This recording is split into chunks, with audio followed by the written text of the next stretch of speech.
بسم اللہ الرحمن الرحیم۔ رسول اللہ صلی اللہ علیہ وآلہ وسلم نے ارشاد فرمایا، جو شخص اللہ اور یوم آخرت پر ایمان رکھتا ہے وہ اپنے مہمان کی عزت کرے۔ جو شخص اللہ اور یوم آخرت پر ایمان رکھتا ہے وہ اپنے پڑوسی کو تکلیف نہ پہنچائے، اور جو شخص اللہ اور یوم آخرت پر ایمان رکھتا ہے وہ خیر و بلائی کی بات کرے ورنہ خاموش رہے۔ رسول اللہ صلی اللہ علیہ وآلہ وسلم نے ارشاد فرمایا، جس شخص کے ہاتھ پر چکنائی لگی ہو اور وہ اسے دھوئے بغیر سو جائے، پھر کوئی چیز اسے کاٹ لے تو وہ شخص اپنے آپ کو ہی ملامت کرے۔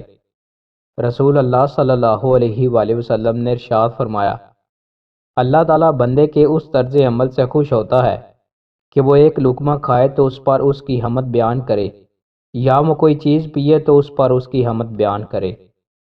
حضرت انس رضی اللہ تعالیٰ عنہ سے روایت ہے کہ ایک درزی نے نبی صلی اللہ علیہ وآلہ وسلم کو کھانے پر مدعو کیا جو کہ اس نے خصوصی طور پر تیار کیا تھا۔ میں بھی نبی صلی اللہ علیہ وآلہ وسلم کے ساتھ گیا۔ اس نے جو کی روٹی اور شوربہ پیش خدمت کیا جس میں کدو اور خشک کیے ہوئے گوشت کے ٹکڑے تھے۔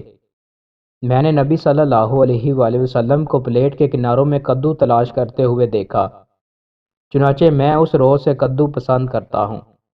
رسول اللہ صلی اللہ علیہ وآلہ وسلم نے ارشاد فرمایا، دو آدمیوں کا کھانا تین کے لیے کافی ہوتا ہے جبکہ تین کا کھانا چار کے لیے کافی ہوتا ہے۔ حضرت ابو ہریرہ رضی اللہ تعالیٰ عنہ سے روایت ہے کہ ایک آدمی بہت زیادہ کھایا کرتا تھا، جب وہ مسلمان ہو گیا تو کم کھانے لگا۔ نبی صلی اللہ علیہ وآلہ وسلم سے اس کا ذکر کیا گیا تو آپ صلی اللہ علیہ وآلہ وسلم نے فرمایا، مومن ایک آنت میں کھاتا ہے جبکہ کافر 7 آنتوں میں کھاتا ہے۔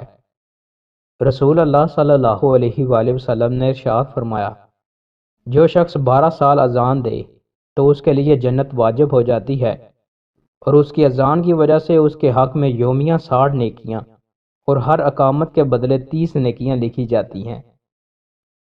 دوستوں، مزید اچھی ویڈیوز کے لیے ہمارے چینل کو سبسکرائب لازمی کریں۔ بہت شکریہ۔